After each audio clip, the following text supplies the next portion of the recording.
আসসালামু আলাইকুম। দেশ বিদেশ টিভি থেকে হুসেন বলছি। আমার চ্যানেলে সবাইকে স্বাগত। আজকে দৈনিক মানব জমিন পত্রিকা আজকে রোববার একটি প্রতিবেদন ছেপেছে। সেটা হলো শেখ হাসিনা কে কেন ভারত বিমান পাঠায়নি তাকে নিয়ে যাওয়ার জন্য, সমস্যা কোথায় ছিল। কারণ আমরা জানতে পারি যে শেখ হাসিনা বারবার অনুরোধ করছিলেন, বারবার দফায় দফায় কথা বলছিলেন ভারতের নিরাপত্তা উপদেষ্টা অজিত দোভালের সাথে, এবং একাধিকবার কথা হওয়ার পরও, শেখ হাসিনা অনুরোধ জানানোর পরও ভারত কেন বিমান পাঠালো না।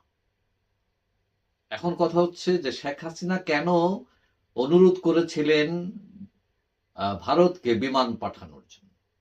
কারণ তিনি নাকি বলছিলেন যে তিনি সিকিউর ফিল করছেন না, নিরাপত্তা হীনতায় ভুগছেন, অর্থাৎ ঢাকার বিমানে চললে তার নিরাপত্তা বিঘ্নিত হতে পারে। সেই জন্য তিনি ভারতের বিমান চাচ্ছিলেন। কিন্তু তাকে কেন পাঠানো হল না বিমান? এখন যেতটুকু জানা যায় এবং তাদের প্রতিবেদন যা বলছে, যে শেখ হাসিনা চাচ্ছিলেন এবং তিনি বলছিলেন যে তিনি সিদ্ধান্ত নিয়েছেন তিনি ভারত চলে যাবেন, দেশে থাকবেন না, কারণ তার কোনো বিকল্প নেই। এইদিকে গণভবনের দিকে যে বিক্ষুব্ধ জনতার স্রোত, তাকে কিছুক্ষণের মধ্যেই দেশ ত্যাগ করতে হবে, এবং সেনাবাহিনীও তার বিরুদ্ধে চলে গেছে। এখন এইটার পর যতটুকু জানা যায় যে অজিত, যে নিরাপত্তা উপদেষ্টা ভারতের, তিনি বলছেন ঠিক আছে শেখ হাসিনাকে যে দেখা যাক কি করতে পারি।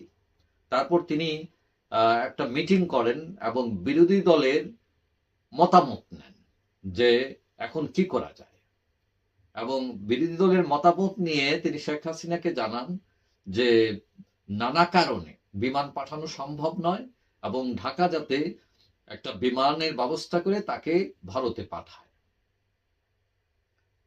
এখন কথা হচ্ছে যে কেন দিল না বিমান? তো এটা দিল না, যেটা বোঝা যাচ্ছে সেটা হলো ভারত বলছে যে বিমান যদি তারা পাঠায় বিভিন্ন ধরনের প্রশ্ন দেখা দেবে।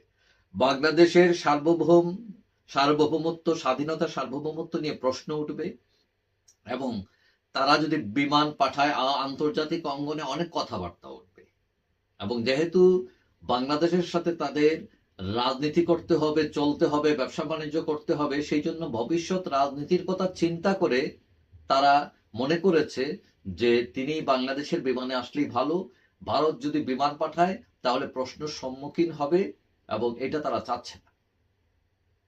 এবং তখন এই কথা বলার পর সেনাপ্রধান তখন মিটিং করেন তার সহকর্মীদের সাথে, এবং তারা সিদ্ধান্ত নেন বাংলাদেশের বিমান দিয়েই তাকে পাঠানো হবে। এবং শোনা যায় যতটুকু যে ভারত বারবার হুমকিও দিচ্ছিল তাকে যাতে অতি দ্রুত ভারতে পাঠানো হয়, কারণ এখানে একটা নিরাপত্তা ইস্যু ছিল। শেখ হাসিনার নিরাপত্তা বিঘ্নিত হোক সেটা ভারত চাচ্ছিল।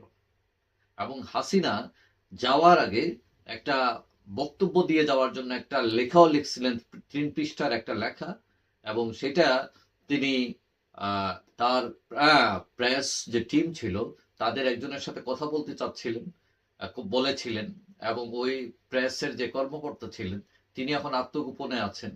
এবং যতটুকু জানা যায় তার 3 পৃষ্ঠার যে বক্তব্য, যেটা তিনি বলতে পারেননি সেটা তিনি রেখে যাননি, সেটা তিনি তার ভ্যানিটি ব্যাগে করে ভারত নিয়ে যান। সেখানে কি লিখেছিলেন সেটা কেউ জানে না।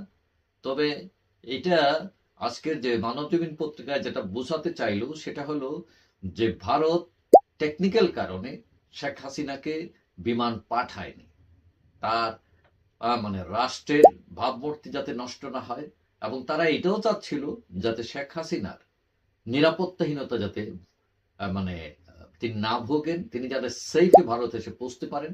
সেই জন্য তারা আবার তাগাদা দিচ্ছিল, প্রেশার দিচ্ছিল, এবং সেনাবাহিনী পরে এই ডিসিশনটা নেয় যে ঠিক আছে পাঠায় দেবে, কারণ সেনাবাহিনী চাচ্ছিল তার যাতে নিরাপত্তা বিঘ্নিত না হয়।